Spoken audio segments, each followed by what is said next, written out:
unending power.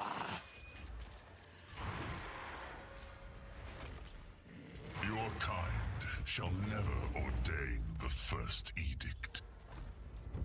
And now, you. Not yet. Serenity! No mana.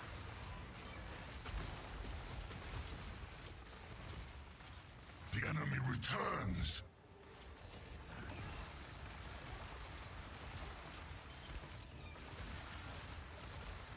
This world must be purged! No mana.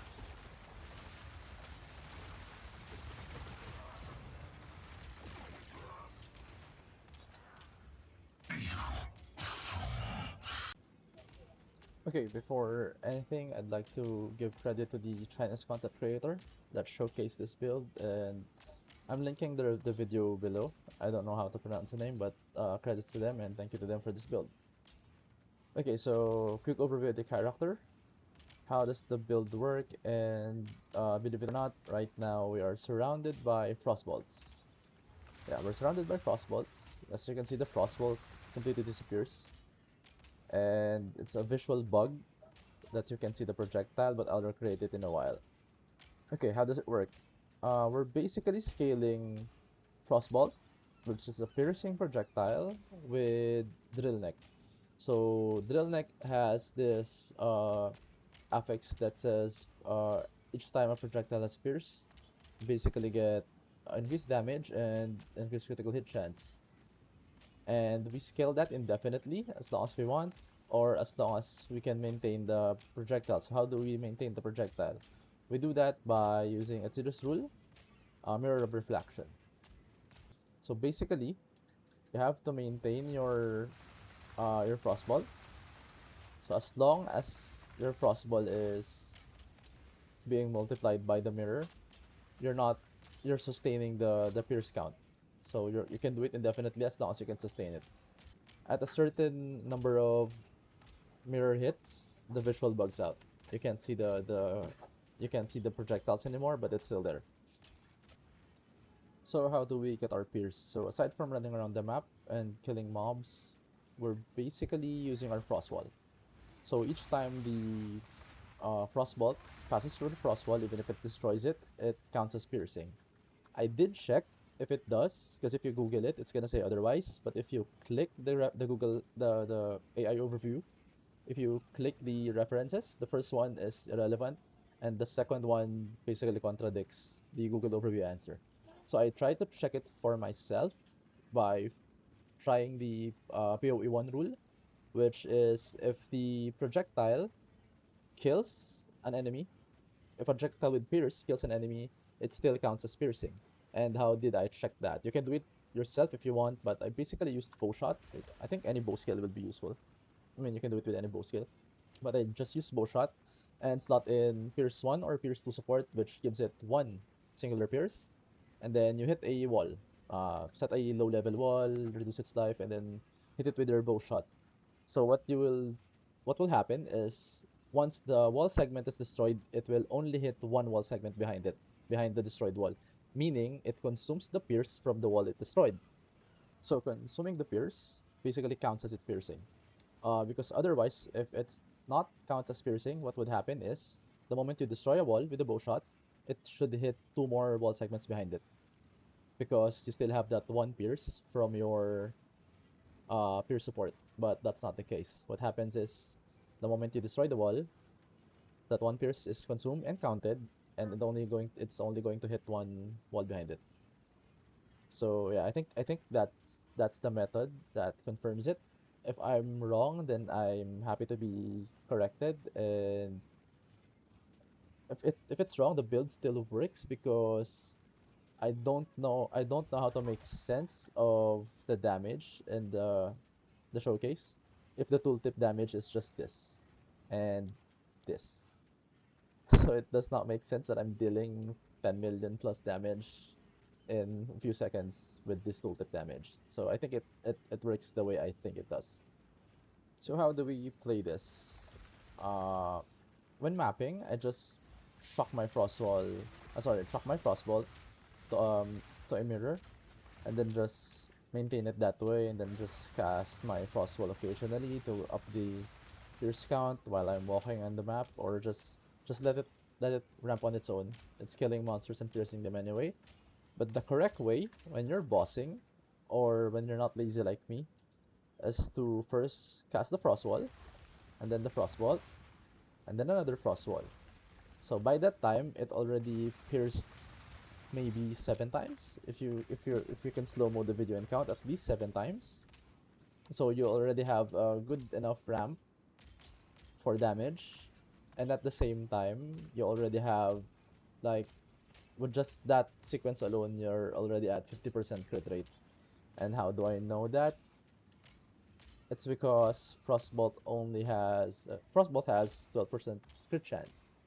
So for you to reach almost 100% of the crit chance, you need to have I think 700% increased critical chance. Yeah, I think it puts you to 96. And if you low roll your Drillneck, so let's say you have 50% increase per pierced here, like it's a mid low roll. So to reach 700%, you basically have to pierce 14 times. So only 14 times. So imagine how many times you're already piercing just by doing this. And then by that time, you already have 100% crit rate. I think you can see it on the showcase by how much the cast on crit is gaining energy. So this build basically does not need any crit chance. So my mage blade is actually bad for the build because it has double diamond, and I don't need crit chance. I can max my crit chance just by doing this. I'm not ready. So let's go over the skill gems. The bread and butter of the build is basically just this 1, 2, 3, 4. This four skills is basically what you need. But let's start from the top. Mirror of Refraction, of course, comes with the weapon. So what you want is more level and more cooldown, because you want as much the cooldown recovery affects the frequency of the mirror. So you want as low interval as you can have. So more levels and cooldown recovery. Prolonged duration, yeah, it's useful, but it's not that important. What you want is just cooldown. For my spirit vessel, I to be honest, I'm just lazy. I don't have. I think a rare body armor would be good, but I focus on survivability, and the spirit vessel basically gives me a loyalty bot. So his purpose is basically just loyalty. But I made him useful by putting Devour and Oil Barrage as well as Potent Exposure. So he's basically putting exposure on my map, so it's good. He's useful that way. Cast on crit, to be honest, but if you see the showcase, I don't think the comet is doing any significant amount of damage. The only reason I have this is because this is a carryover equipment from a different character, and I have not crafted a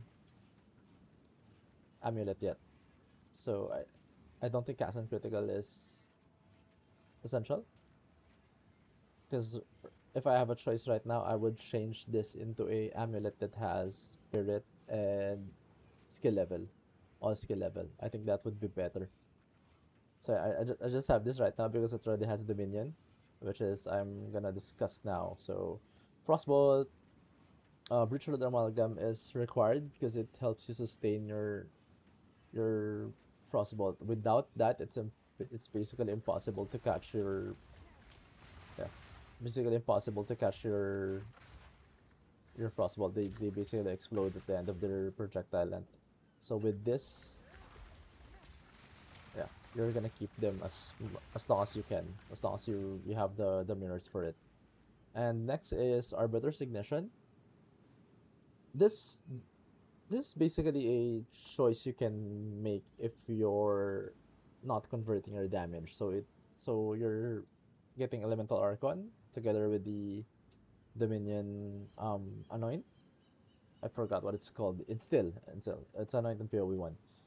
So this basically gives you a lot of elemental damage, so it's 25% more, and then so yeah, it's cut in half because of the minion, but it's still useful. But the reason I like it a lot is I'm getting move speed. So if I take this off, yeah, I'm getting move speed. So I'm gonna discuss the ascendancy later and why I like move speed. And then just damage, just basic damage. When I'm mapping, I use projectile acceleration because I tend to just run, and if the frostbolt has a lot of projectile speed, they catch up to you easily and hit more of your um, mirrors. The thing is, you have to find a good balance between your projectile speed and mirror frequency.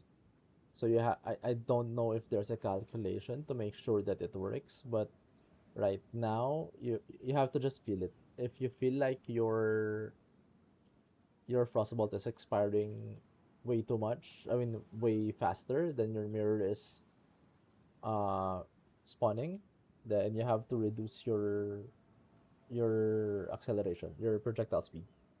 So it's something you have to feel. So I can give you the exact number for it, but this seems to maintain it on this setup without the projectile acceleration tree maintains it on boss arena, on any boss arena I think, and it's good enough. But I can also maintain it with projectile acceleration, but it's not certain when I'm moving around.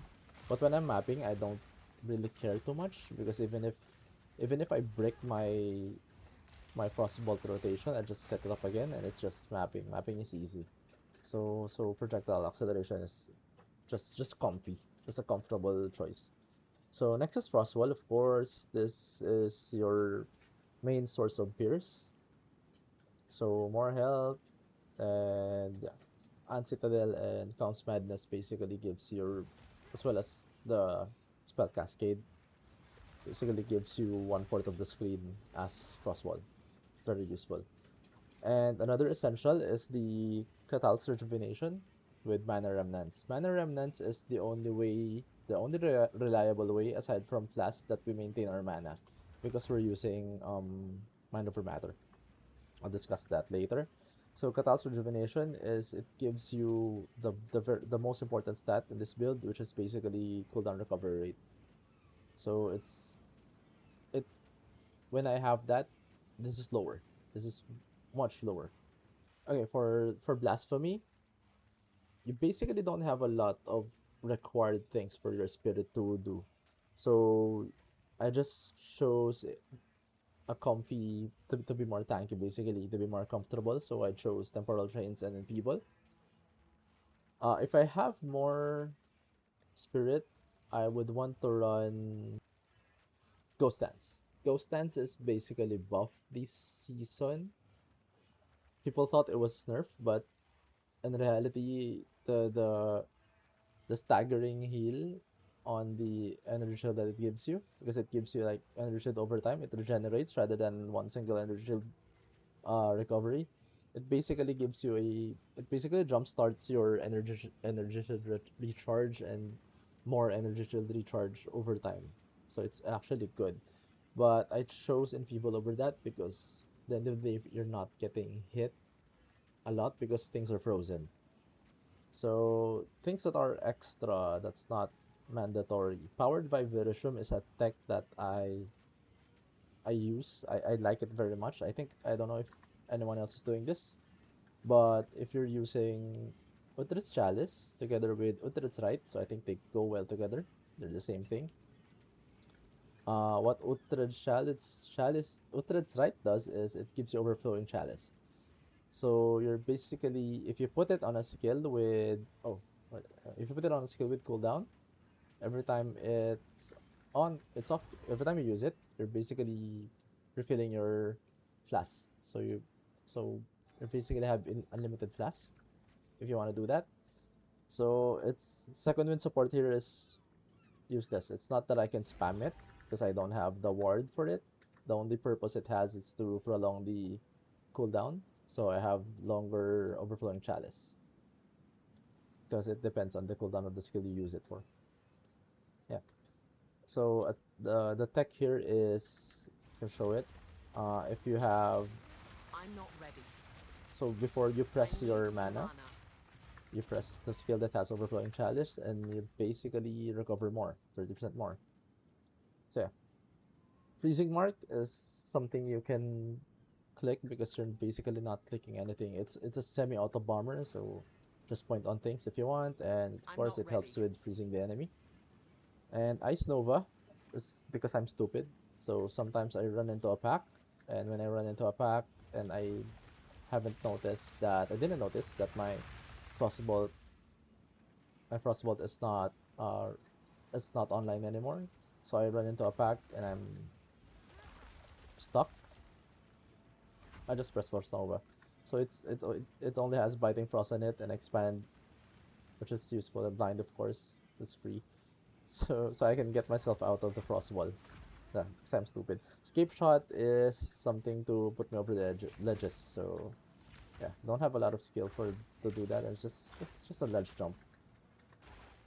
And Lightning Warp is actually useful during bossing because the moment you see the boss, like basically when the boss's HP drop, just I'm press out of Lightning Warp. mana.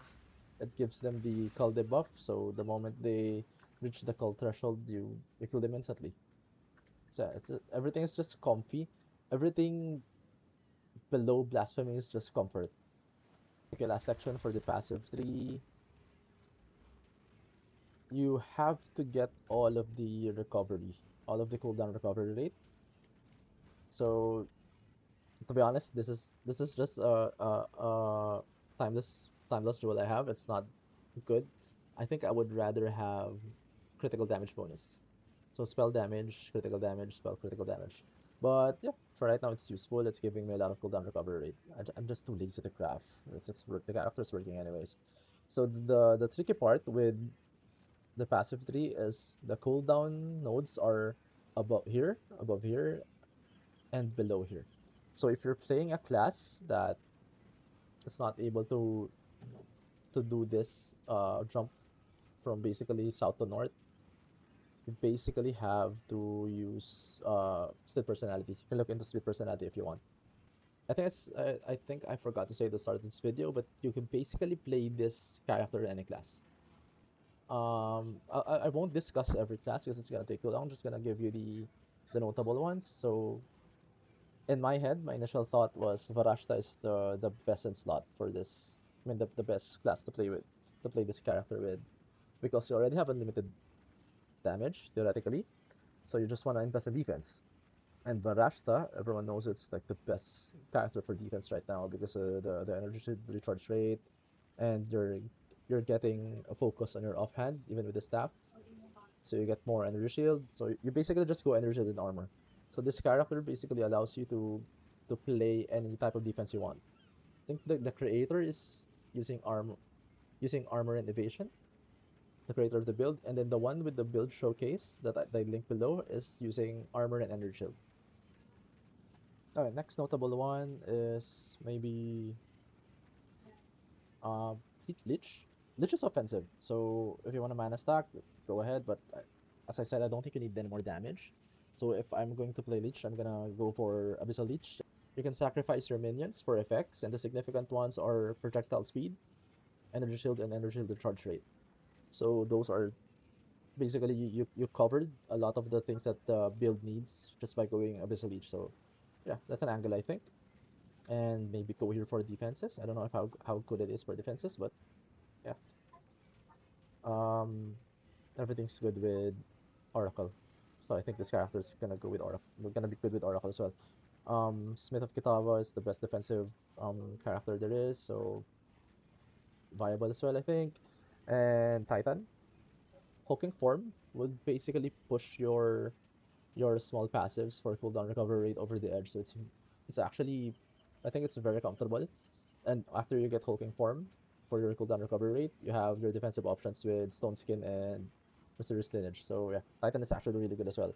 But I think the most notable ones are all of the mercenary classes. All of the mercenary classes have distinct advantages. Of course, Gemling, don't need to talk about it a lot because it's obvious. It's one of the best classes right now in this patch. So you have skill level. Alt quality for Frostbolt is actually projectile speed. So again, very useful. And surprisingly, Tactician as well has 4 good nodes. So your defenses are covered with Staylight. Use cover this basically this line solves your defense. Suppressing fire, though the small notable below it is useless. Suppressing fire actually is useful because you're going to freeze a lot more. It's 40% more immobilization buildup, which counts for freezing enemy. And another good one is a solid lanyard persistent buff, because you have a lot of open skill slot. You can fill it up with persistent buffs. So take your wind dancers, your basically your blasphemy. You can put your blasphemy is gonna cost half. That's major. So put all the defensive things, all the defensive persistent buff you want. Last one is Witch Hunter. The creator of the build is actually playing this ascendancy, which I actually think is really smart, because sorcery ward is super strong right now defensively. So you got your defenses covered. Uh, if you're mapping, go for Zealous Inquisition. If you're bossing, go for Pitiless Killer. But the most important part is Weapon Master. So it's very good with this build because you're basically going to assign on your staff weapon set, you're going to assign all the defensive nodes. So of course you're gonna go armor evasion because of sorcery ward. So you're going to hit all of your armor and evasion nodes. And then for your bow and Drillneck weapon set, go for all the offensive nodes. I'm gonna discuss the why I chose Pathfinder.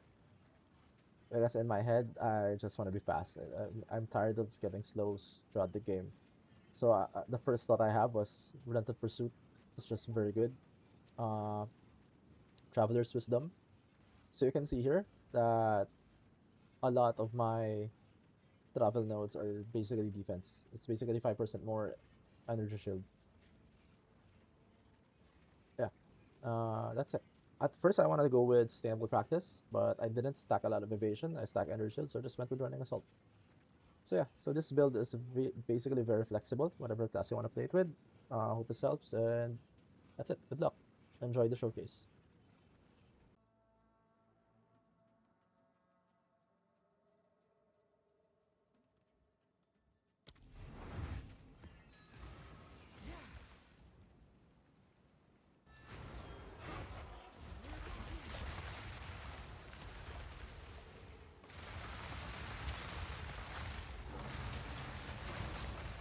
You make this harder on yourself.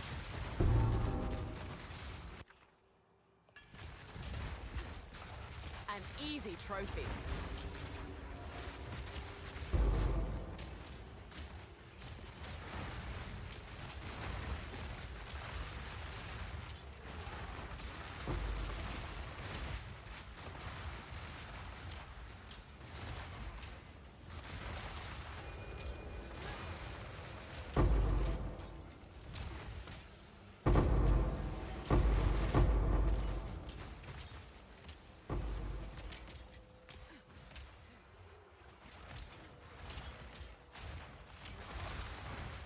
Watch and learn. Don't move.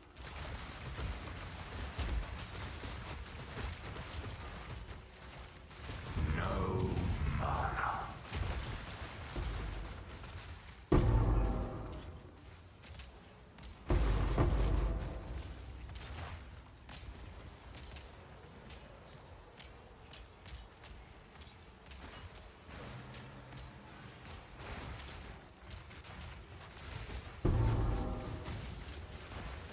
Try me.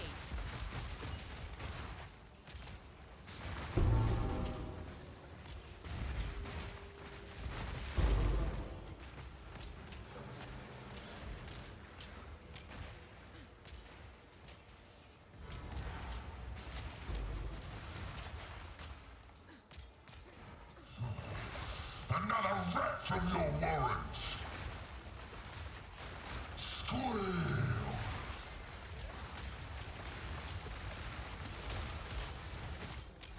Slay.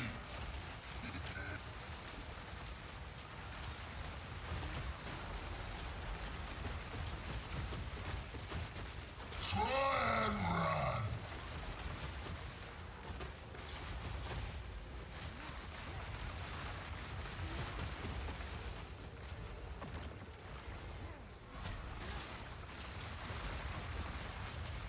Try and run. Ice in your veins.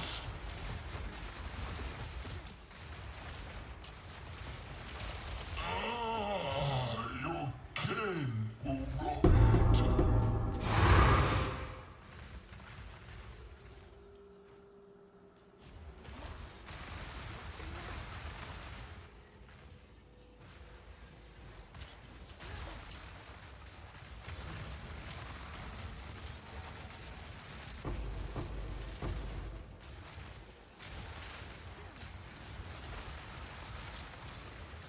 Barely broke a sweat.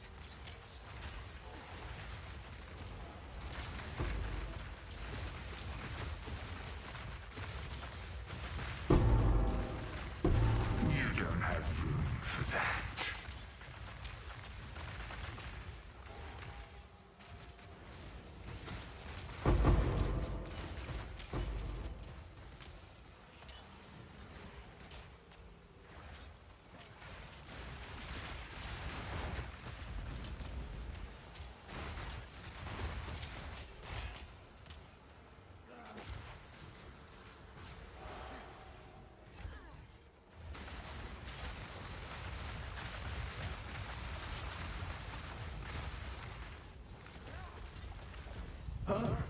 No mana.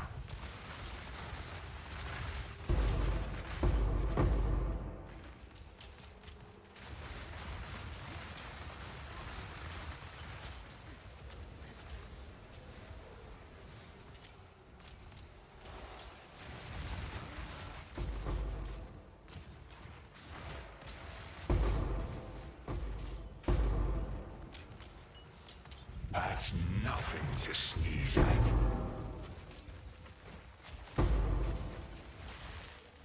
You don't have room for that.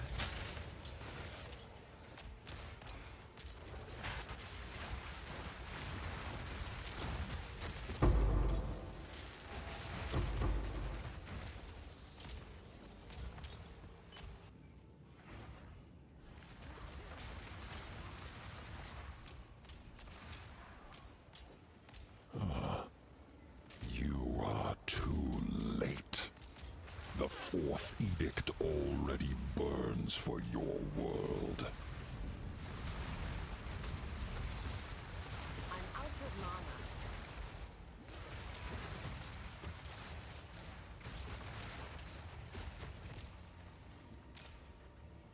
Your affliction upon her will soon be erased.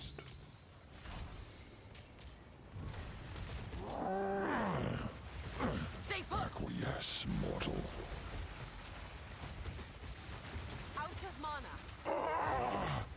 The mother breathing. soul That's all that matters.